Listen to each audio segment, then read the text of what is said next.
One thing is certain, and that is that the happy framework of life in the Gulf before January 1968, when British paramountcy was accepted, almost without any need for troops being here, has been disturbed forever.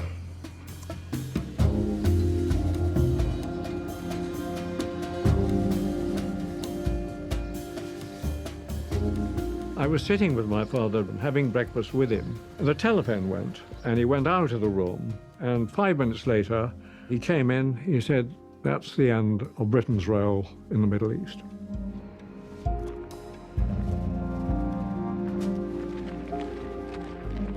بريطانيا فرضت على هذه المناطق أو المشايخ أو الإمارات اتفاقيات غير متكافئة.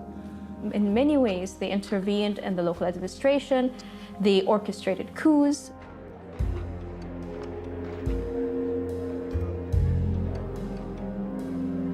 This next document is extremely important. I had not seen this before. It's quite a revelation. به ایران گفتن که اگر شما این جزایر رو بگیرید هیچ عکس العمل زیادی نخواهد داشت. Was this a betrayal by the British of the rulers here? 100%, yes.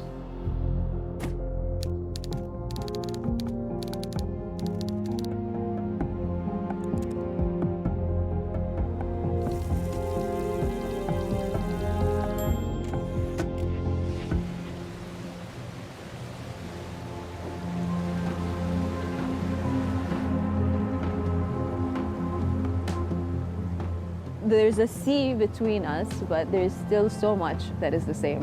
But still, we don't have that much, relationship. Many disputes divide Iran and the Arab states across the water. So it's not easy for academics and journalists to bridge these divides, even to discuss what they have in common. This is the very first time I'm actually on Persian Gulf myself.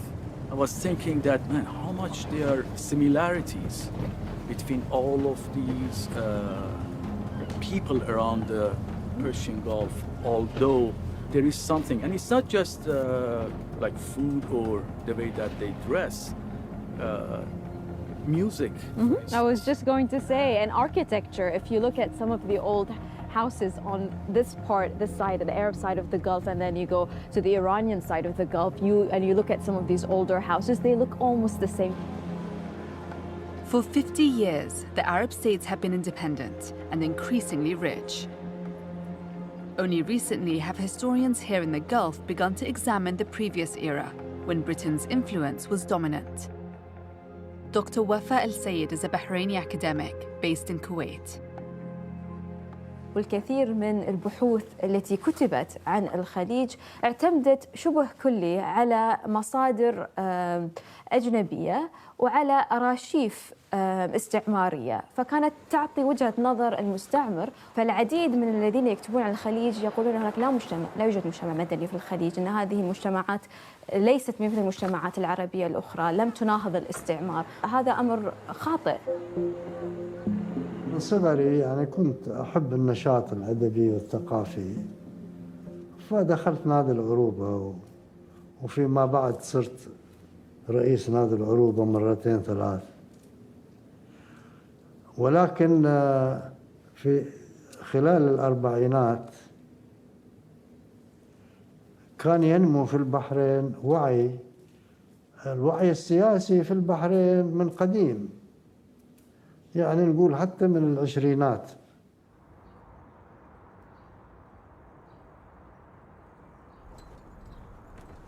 It's our responsibility then as people from the Gulf start to introduce or re-include these narratives that have been ignored. There is still a very significant press history in the Gulf. So they have all of the documents or just newspapers and books? They have mostly, it's not, and it's what I would consider to be more of an unofficial archive. You can start to paint the popular history of the Gulf or what the civil society was thinking. There were newspapers issued by students. These are the newspapers? Yeah, so these are different years of Tali'a magazine.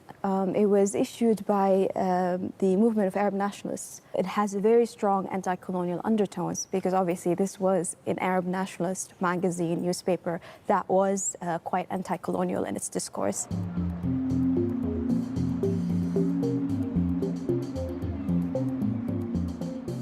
A trading post in the Persian Gulf was established in the 1700s by Britain's East India Company, here at the port of Bushehr. A century later, the British began to dominate the Arab sheikdoms of Bahrain, Qatar, and what became the Trucial states, Abu Dhabi, Dubai, and their smaller neighbors. The word Trucial refers to the truces and treaties that gave Britain control of the Sheikh's defense and foreign relations. وحظيت بالتأييد الحكومي رغم أن بريطانيا أصبحت هي المسيطرة والمهيمنة على مقدرات الخليج سياسياً واقتصادياً ومالياً. Dubai International Airport on a hot summer afternoon. A reception committee to welcome home the local ruler, Sheikh Rashid, who's been on a 3-week visit to London. Just about everybody who matters in this little corner of the world has turned out. But the men who really pull the strings around here are all in the front row. This is what the British presence in the Arabian Gulf is all about. John Coles, acting political agent. It's Coles to whom he turns for his first serious words. I had a great admiration for Rashid. He was some ways like my father, I always felt. He had very little education. But that didn't seem to matter in the slightest. He had a very, very quick mind. There was always a twinkle in the eye, had a very good sense of humor. I think he could have told you any hour of the day what public opinion was thinking about issues. But there was obviously nothing even approaching the barest elements of democracy. It was a sheikhdom. إذا عدنا إلى الوراء كثيراً وليس قليلاً 60 سنة إلى الوراء أو أكثر، كانت الحياة في دبي وفي هذه المنطقة عموماً متواضعة جداً. حتى الماء الصالح للشرب ربما لم يكن متوفراً كما هو متوفراً اليوم. Britain moved its Persian Gulf residency to Bahrain after World War II. The island became its regional center of military and political power, as well as the site of a huge oil refinery. By the 1960s, Britain was highly dependent on Arab oil. The Bahrain base acts as a staging post to the Far East, but it also enables us to keep an eye on our oil supplies from Kuwait and on the other sheikdoms around the Gulf to which we extend protection. Arriving in Bahrain, it was like stepping back into the days of the Raj in India. While the British stay, the fashionable thing to do is to go to the rulers' races. The horses are from Newmarket. It's one of the few ways of passing the time agreeably, which Bahrain has to offer the people who work in the oil field, the banks, the political agency. I saw no non-aristocratic Bahrainis there. We employed servants who dressed in the manner of servants in India, and they had the same Indian names. We had a chowkidar who guarded the house, a mali who did the garden, a dobiwala who did the laundry, and so on.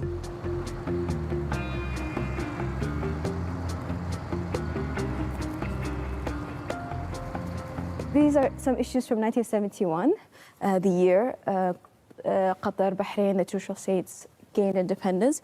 But if we even go as early as 1965, 67, 68, we see... let's talk about that one. Yeah. It says revolution in Bahrain. Popular revolution in Bahrain, in reference to the 1965 labor movement in Bahrain.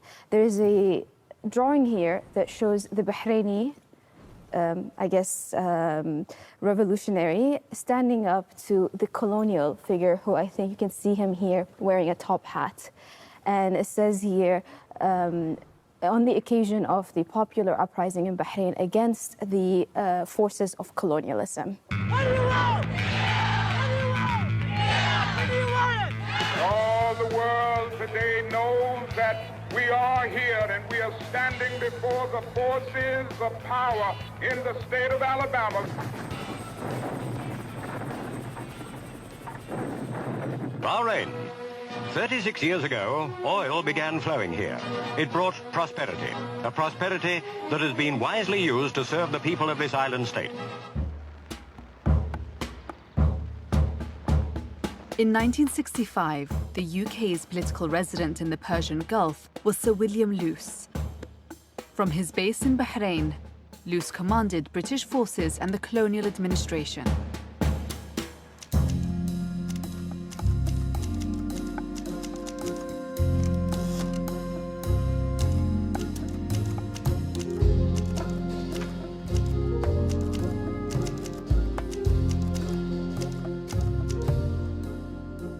I believe that it is no exaggeration to say that we shall look back on 1965 as the beginning of the end of our power. في عام 1965 قررت شركة بابكو التخلي عن عدد حوالي 400 من البحرينيين الذين كانوا موظفين في هذه الشركة. هذه الحادثة أدت إلى غضب شعبي عارم، بدأ بمظاهرات عمالية مناهضة للاستعمار كذلك، فيما عرفوا لاحقاً بانتفاضة مارس. In the wake of the uprising, dozens of Bahrainis were exiled or imprisoned. There in the middle distance is the prison of Jeddah. It was impossible to get any nearer since it's heavily guarded. Exactly how many political prisoners are there without trial, it's hard to say. A situation in which people are arbitrarily arrested for offenses that in many states would be elementary democratic rights contributes to growing discontent against the regime. And Britain is identified with the regime. The police apparatus and the security apparatus more generally was not really that effective. So basically, by the 1960s, the reorganization of the security forces entailed the appointment of a new head of the security forces, a British man whose name actually is notorious throughout the Gulf.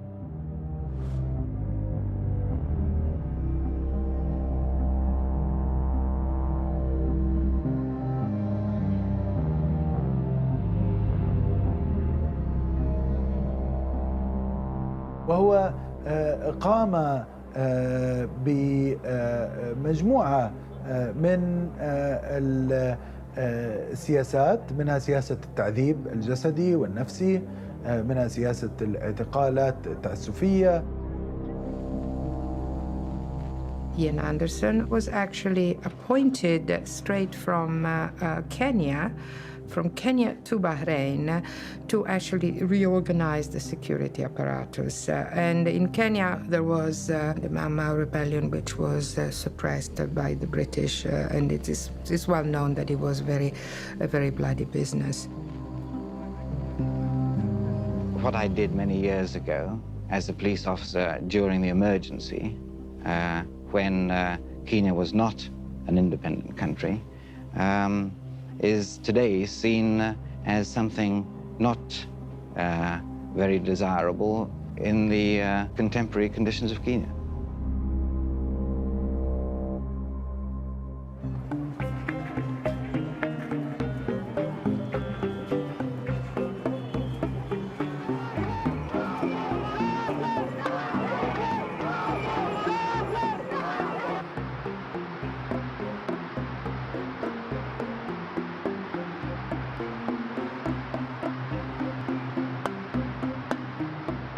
احنا جرايدنا ما تقدرش تشتم ملكة بريطانيا ولا رئيس وزراء بريطانيا. ممكن قوي، ما انتوا شتمتوهم هنا كتبت لهم ايه على الحيطه في بورسعيد؟ احنا فاكرين الكلام ده، بنجيب لهم الكلام اللي على الحيطه ونطلعه لهم.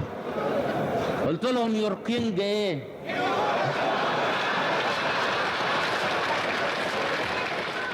وقد قدم نموذجا لقيادة عربية من نوع جديد، قيادة عربية لم تكن على النمط التقليدي الذي كان مهادنا للاستعمار، بل إنه كان على صدام مستمر معه بشكل علني.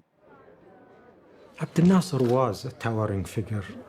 He really taught us how to dream big, meaning dream of a united Arab world, liberating Palestine, reviving our heritage. So for us, that was the time of pride, time that finally we are going into fulfilling some of our goals and dreams as an Arab.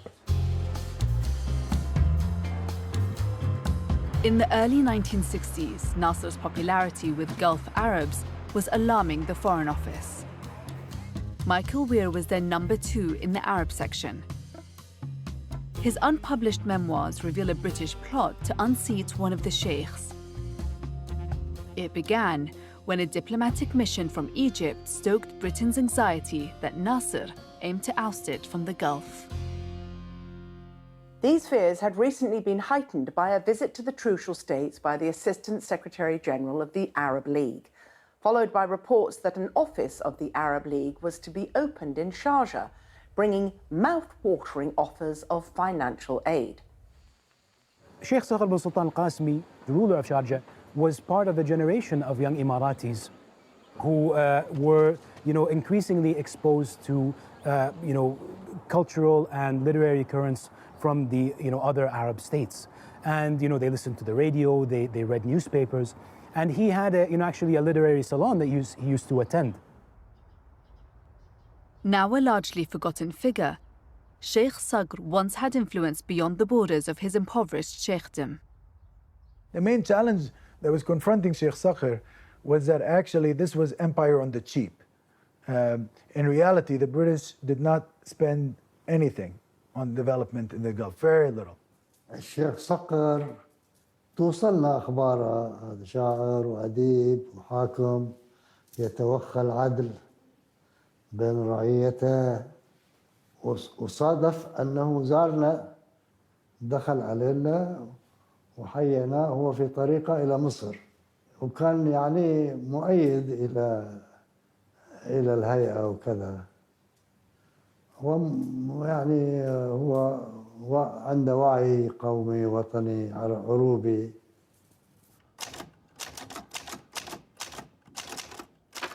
After the Arab League's visit to Sharjah, British agent William Luce shared his fears with a senior colleague in London.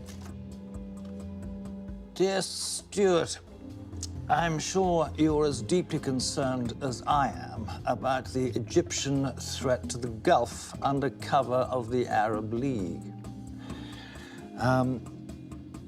Once the Egyptians had a base for subversive operations within the Gulf, I very much doubt whether we would ever have the opportunity thereafter to remove it. My father's concern was British interests as much as anything.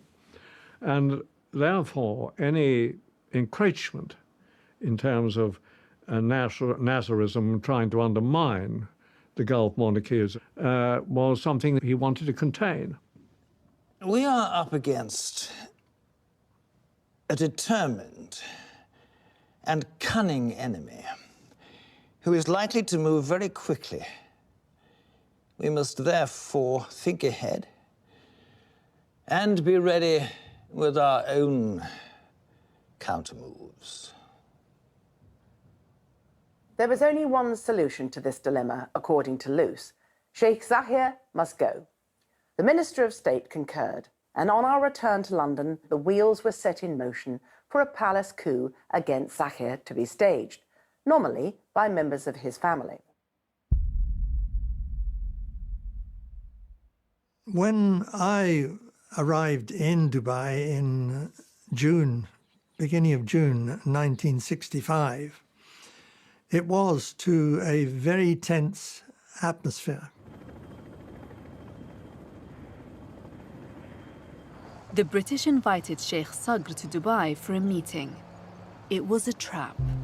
Their local military force, known as the Trucial Oman Scouts, were waiting. Terence Clark played an active part in the coup. This is the first time he's spoken publicly about it. الشيخ صقر وصل إلى دار الاعتماد مع العساكر وهم حاملين سلاح. وحدة من قوة ساحل عمان وصلت إلى دار الاعتماد وشال سلاح من العساكر. لما شفت أن العساكر هاديين جالسين خبرت نائب المقيم السياسي أن الرسالة وصلت. هذا كانت إشارة للمقيم السياسي أن يخبر الحاكم عن قرار العائلة الحاكمية. شيخ صقر قام مدهش، لكن شاف أن العساكر جالسين بدون سلاح وشاف أن ما في مبادلة أن يقبل القرار. 1 year later, a British diplomat delivered a similar message to the ruler of oil-rich Abu Dhabi. He was replaced by his brother, Sheikh Zayed, the family member much preferred by Britain. هذه الرواية طبعا هي الرواية الإنجليزية المعتادة، كلما قاموا بانقلاب يقولون بأن أعضاء من العائلة الحاكمة هم الذين قاموا بالانقلاب وبأن الدور الاستعماري كان معدوما فيه.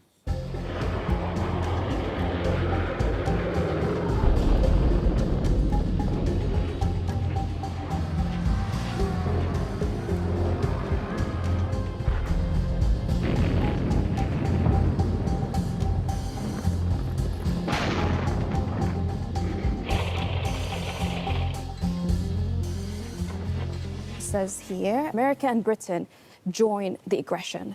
Are Palestine or death? So it wasn't just South al-Arab who said that Britain supported Israelis in the war. So these are things that are from the region talking about the American and the British conspiring against the Arab cause and the Palestinian cause. The richer Arab states retaliated against Britain. They sold off its currency, which damaged the UK economy. Over the city of London spread gloom and apprehension. There was another attack on the pound. The Bank of England had again drawn heavily on gold reserve to save the pound. Nations whose currency is ailing must expect from the foreign dealers a kick in the money bags. It's all very different now. You know, we had fixed exchange rates. There was gold-backed, and defending the pound level became an issue of your national strength. For the Premier, full speed to Downing Street for the most crucial cabinet since he came to power. Life was different now. The illusions were over, and that we no longer could posture worldwide. The government prepared to slash spending and took a momentous decision. It would end Britain's presence in the Gulf by 1971. Minister of State Goronwy Roberts was sent to inform the Arab rulers and the Shah of Iran.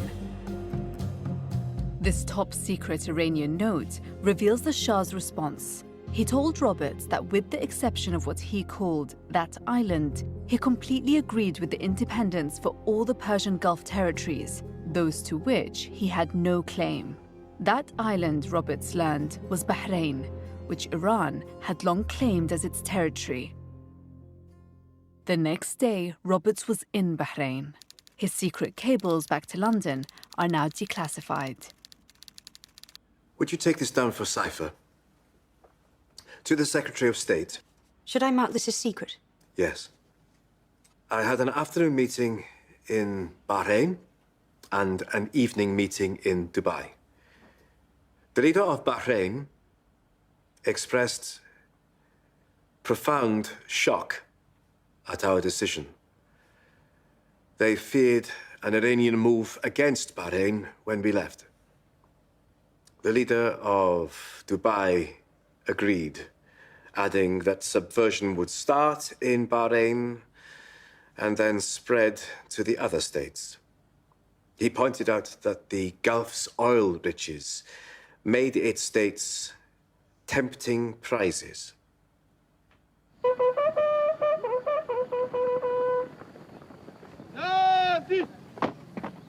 If Britain withdrew its troops, the sheikhs would have only their local police for protection.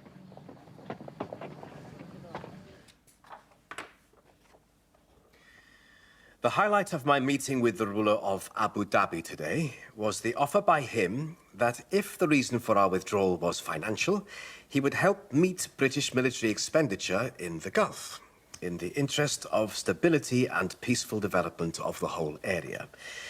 He said he could only make a limited contribution in 1968, but could afford more thereafter. These offers of offset costs, presumably by straight cash payments, are clearly a most significant new factor. Let's see what Dennis Healy has to say about that. What do you say to this reported offer from the sheikhs of the Persian Gulf that they will pay for us to have some defense there? Well, I don't very much like the idea of being a sort of white slaver for Arab sheikhs. I think we must decide, as far as the Gulf's concerned, what it's in our own British interest in the long run to do, consistent with our commitments. And I think it would be a very great mistake if we allowed ourselves to become mercenaries for people who would like to have a few British troops around. Well, I'm very fond of Dennis. He was my boss for my first ministerial job, and I learned a hell of a lot from him. But he had to keep the morale of the services up during this period, and it was very, very difficult for him.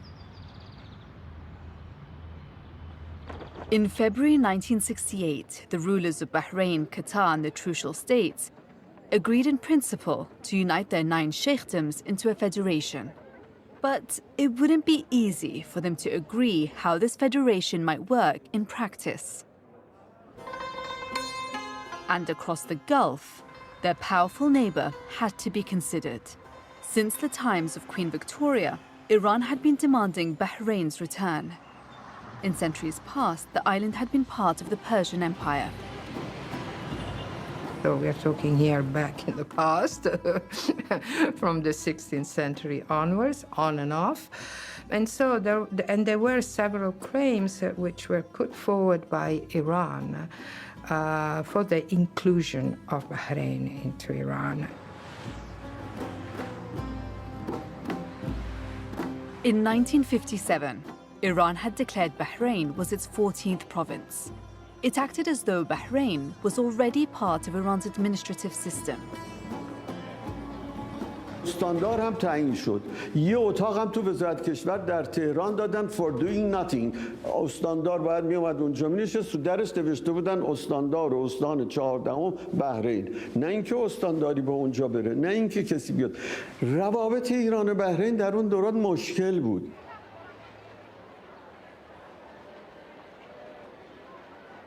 مسئله بحرین حالا چه درست چه غلط برای ایران یه مسئله خیلی مهمی شده بود، نه تنها مسئله مربوط به اصطلاح موقعیت ایران در خلیج فارس، بلکه یک سمبل هویت ایرانی شده بود و همچنین سمبل تمام میشه گفت بی‌عدالتی هایی که ایران از طرف کشورهای خارجی به خصوص بریتانیا و روسیه کشیده بود. Iran's foreign minister, who'd been the Shah's son-in-law, opposed any suggestion of Bahrain's independence. A particular concern was those Bahrainis with Iranian heritage. دفعه این سوال پیش آمد و عرضت من اون وقت لرزیدم چون دیدم که این آمادگی ما نداره. من در موقع که در سفارت ایران در لندن بودم همه نوع کار کردم و از جمله کارهای کنسولی. یک روزی یکی از ایرانی‌های بحرین آمده بود به سفارت که پاسپورت خودش رو تمدید بکنه و اون موقع مذاکرات شروع شده بود و دیگه در جریان بود و این برگشت به من گفت خانم ما را ارزان نفروشید. این حرف این همینطور در خاطر من واقعا نقش بسته که خانم ما را ارزان نفروشید. But the Shah confided to a senior Iranian diplomat that he'd already thought the matter through. دستشون رو باز کردن. گفتن اولا بحرین قسمت اعظمیشون عربن. بحرین یه وقت نفت داشت. از بین رفت. صید مروارید هم جالب دیگه نیست. و من اهل این نیستم که به زور حضور لشکرم یه جایی رو زمینه خاک خودم بکنم. خاک ایران بکنم. 3 other islands were considered by Iran to be its territories: Abu Musa and the greater and lesser Tunbs. ایران نسبت به این جزایر ادعا نداره. ایران در اونجا مالکه. همیشه مالک بوده، یه مدتی به سرقت رفته. But for almost 70 years, the islands had been ruled by the sheikhs of Sharjah and Ras Al Khaimah. هذه جزر إماراتية تاريخياً، قانونياً، اجتماعياً. هذه جزر حتى جغرافياً جزر كانت تاريخياً تابعة لرأس الخيمة وتابعة للشارقة ولا شك لدينا في ذلك. اگر ایران یک دیپلماسی قوی‌تر داشت و یک قدری از خودش بیشتر جربوزه نشون میداد میتونست از مسئله بحرین استفاده بکنه و لااقل مسائل مربوط به جزایر سگانه رو به طور درست حل و فصل بکنه، در حالی که این کار رو نکرد.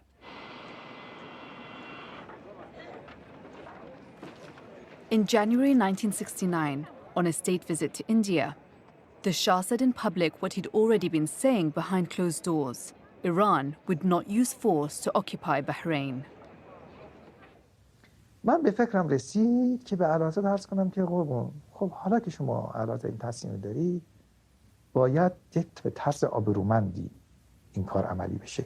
مبادا اسم اعلیحضرت یک روزی لکه‌دار بشه. گفت مثلا چیکار بکنیم؟ گفتم باید فکر کنیم که یه مرجع دیگری، یکی از سازمان ملل مثلا. این فکر همینجوری به نظرم اومد. تا من اسم سازمان ملل رو گفتم اعلیحضرت اظهار کرد خیلی خوب فکریه، همینه بچسبیم و راجع به این مطالعه بکنیم. London said, well, all right, we will try this, but it's a very delicate operation because we don't trust the Iranians don't trust us, and the Bahrainis don't trust either of us.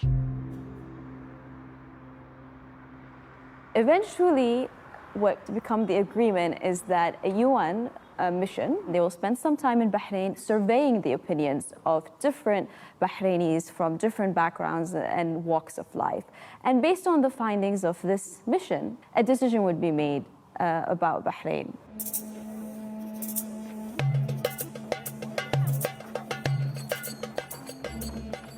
ما أدري سأل غيري أو لا، قال لي ماذا ترون في رأيكم وسائل الحفاظ على أمن الخليج واستقراره؟ فقلت له أولاً استقلال البحرين واستقلال البقية إذا أرادوا. The UN mission found that the people of Bahrain favored independence, a conclusion that some Iranians believe was intended all along. What do you think about this judgment about this survey? How much it was free? Bahrainis did not look identify themselves as part of an Iranian state. And that was very clear. If anything, there was a very strong current that resisted those ideas and that stood, very strongly against any kind of Iranian political influence in Bahrain. The Shah knew his decision to give up the claim to Bahrain would be attacked by Iran's nationalists. He made his foreign minister face them in parliament.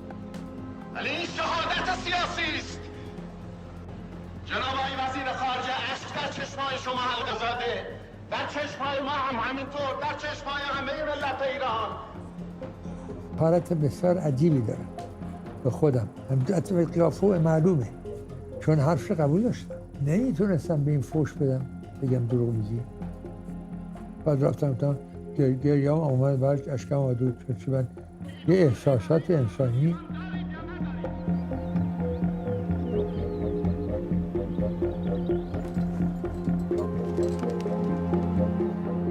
Diplomacy may have diffused the Bahrain crisis, but the Shah remained adamant about the 3 small islands. A few weeks later, oil was discovered off the shore of Abu Musa. 2 sheikdoms, Sharjah and Al-Quwain, each claimed these waters as their own, and each signed up a different American company to explore for oil. The Shah threatened to sink the first drilling barge on the scene. This became particularly intense when the owner of the Occidental Petroleum Company decided he was going to send a drilling barge to those waters, and did so. If the Shah had sent a few aircraft to take out that barge, the prospects for the Federation would have been dimmed overnight. And it was decided we would deter the barge by sending a British minesweeper out to that location. And I was asked to go along. I was dangled onto a minesweeper with an RAF men's arms around me as I descended. And I spent the night watching the barge and circling it. And it wasn't at all clear what was going to happen. Next, Occidental had to be told to leave, but that would require an order from the Sheikh of Al-Quwain. The man sent to persuade the Sheikh to issue the order was Julian Bullard, Britain's agent in Dubai. In a private letter to his family, Bullard recounted the story. The last thing that I typed at this typewriter at 1 o'clock in the morning last Tuesday was the text of a letter from the ruler of Al-Quwain to his oil company, Occidental, forbidding them to work in the area claimed by Sharjah for a period of 3 months.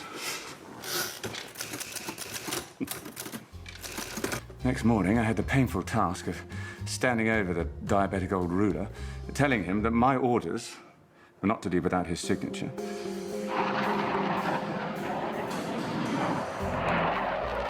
At one point, a single hunter from the airfield at Sharjah roared low over the ford. Every ruler knows that other rulers have been deposed before, and surmises that this could happen again. At 11 o'clock, the ruler sent for his clerk and ordered that the letter be typed. So I sat through a last excruciating 10 minutes and walked out of the fort just before 1 o'clock with the paper in my hand. The Queen has asked me to form the next government, and I am indeed proud to accept.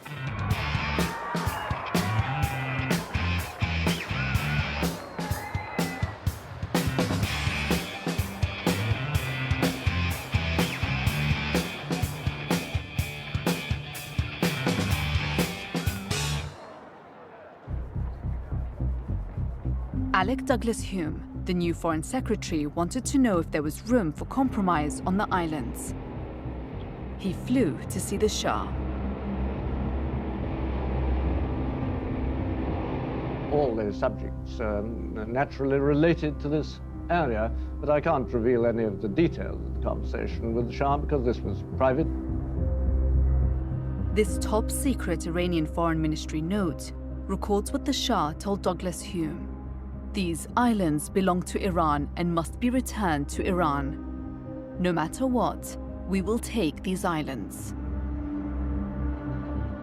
Douglas Hume was convinced from the line the Shah took that he would not give up this claim to these islands. So I remember him saying to me on the plane coming back, I think we've got to take this on the chin. In other words, the Shah is determined to have these islands, and if we don't let him have them, we shall be really at war with him, defending the sheikdoms.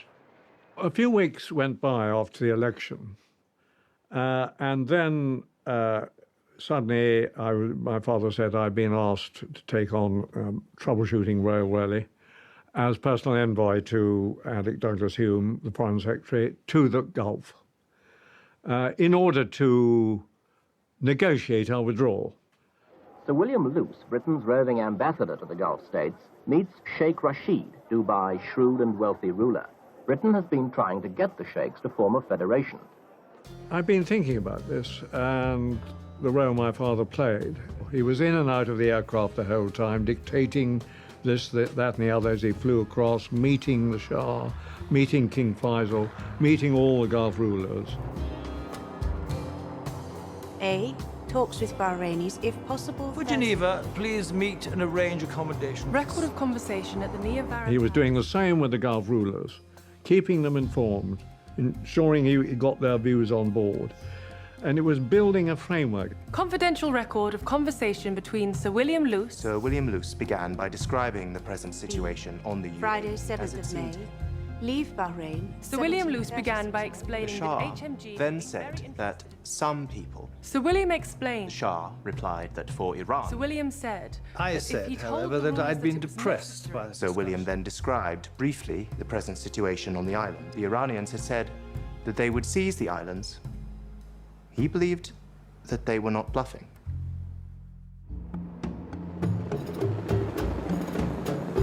While Luce shuttled around the Gulf, the sheikhs were still arguing about how their new federation would work. After almost 2.5 years, they gathered in Dubai. Even in Europe, among the developed nations, it took their elected leaders much longer to agree on a common market. For these hereditary rulers of desert tribes, used to negotiating with bullets rather than subcommittees, cooperation is as difficult to understand in Dubai as it has sometimes been in Brussels. The smaller sheikdoms feared they'd be overwhelmed by their more powerful neighbors, Abu Dhabi and Dubai. To reassure them, Abu Dhabi suggested a new capital city could be built in the desert, but Bahrain was not having it. واقترح البحرين باعتبار عدد السكان أن يكون لها ستة من البرلمان البحرين و4 من بقية ال8 إمارات، وأن تكون البحرين المقر باعتبار عدد السكان. تحكمت العواطف والأمزجة الشخصية في هذه الاجتماعات، فما أسفرت عن نتيجة، فانسحب وفد البحرين. In August, Bahrain and Qatar each declared independence, leaving just 4 months for the remaining 7 emirates to launch their federation before Britain left in December 1971. And still, no solution to the islands. This was clearly a troublesome problem because Ras Al Khaimah and I think Sharjah had an interest in the Tuam Islands, Abu Musa. The Shah felt he owned those islands or should have them. First of all, they belong to us. And anyway, for us, our life depends on the security of navigation. Well, if the question isn't settled by the end of the year, are you prepared to take the islands by force? It's not a question of being prepared. This is not even discussable.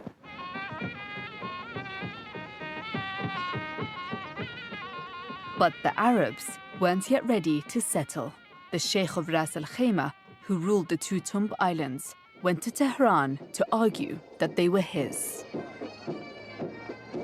این آمد و چیزی کرد که به من گفتش که من کاغذ رسمی از اولیاء حضرت ملکه انگلیس دارم که اینها متعلق به ماست. بعد گفتم این کاغذ رو من ور میدارم، پاره میکنم و چیزم رو پاک میکنم، میندازم توالت.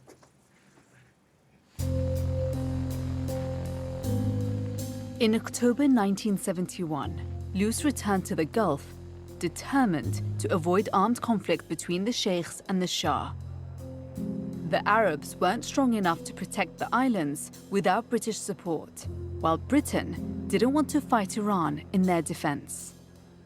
So Luce tried to persuade the sheikhs to give them up peacefully for the sake of the new federation.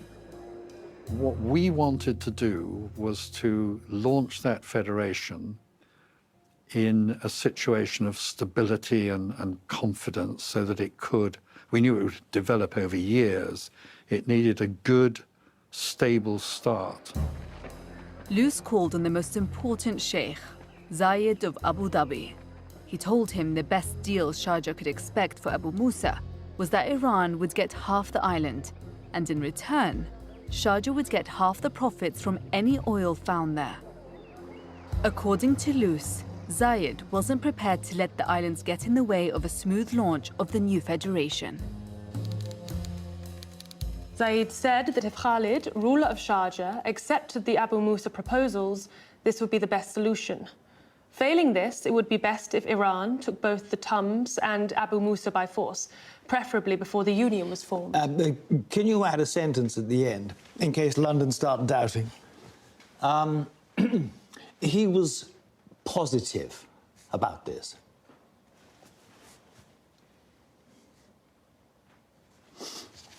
Mm. 10 days later, Sharjah accepted the deal. I wouldn't call it a settlement, but he decided that a deal would be done, and the Shah was content, and the people who weren't content were one of the states, Ras Al Khaimah. But the ruler of Ras Al Khaimah refused any suggestion that he withdraw his police from the Tumb Islands so Iran could take them over. A possible solution arose. Britain could discreetly let Iran know it had no intention of defending the islands. Once again, Luce set off to see the Shah.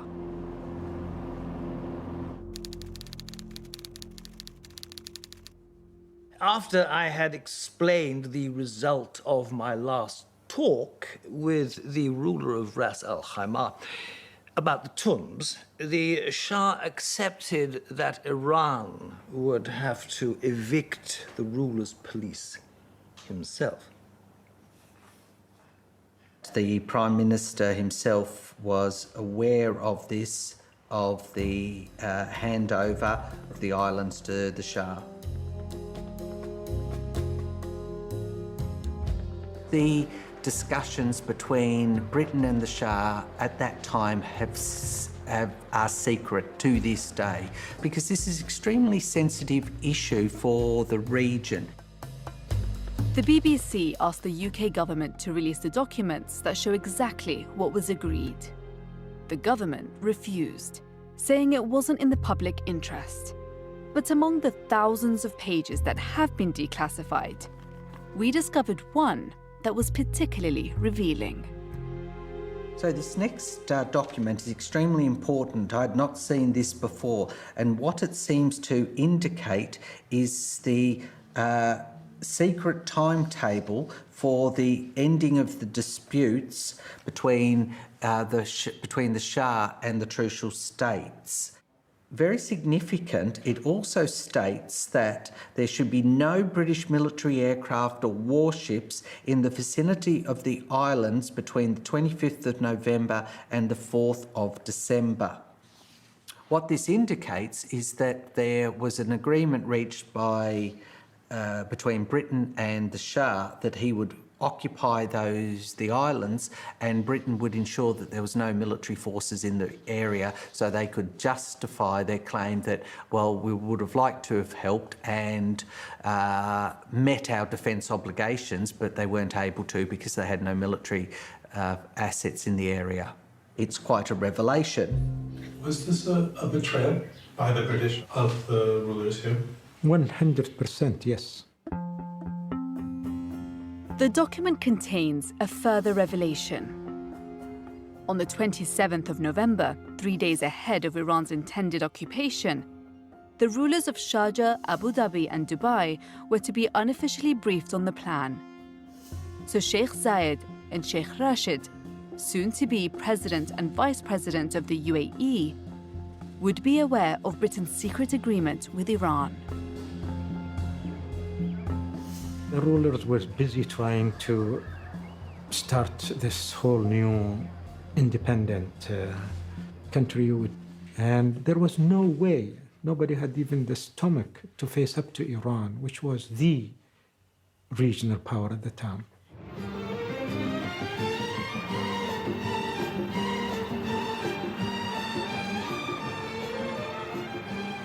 نخستین باری بود که پس از چند قرن ایران 2 مرتبه پاره‌هایی از خاک خودش رو پس می‌گرفت و قرار بود این کار با کمال صلح و صفا انجام بشه.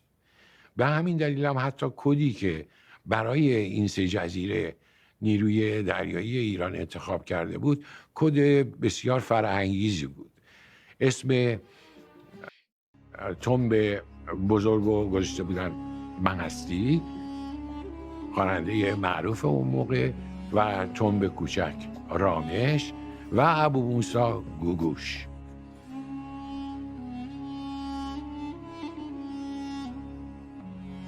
که در اونجا تحویل و تحول جزیره به ایرانیان با کمال صلح و صفا انجام شد. حتی ولیعهد شارژه با شیرینی از نیروهای ایرانی پذیرایی کرد. ناگهان دیدیم که مأمورای ایرانی مشغول پچ‌پچ‌هایی هستند. But on Greater Tomb, the Iranians were greeted not with sweets, but gunfire. فهمیدیم که حال محسی خرابه. 4 people died in the fighting.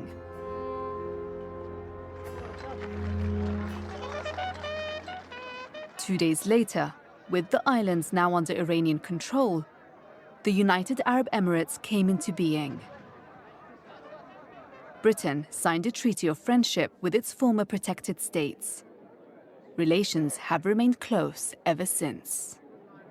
الانسحاب البريطاني من الخليج كان ناجحا بالنسبة للبريطانيين، فهو قد أدى إلى صيانة مصالحهم الإمبراطورية.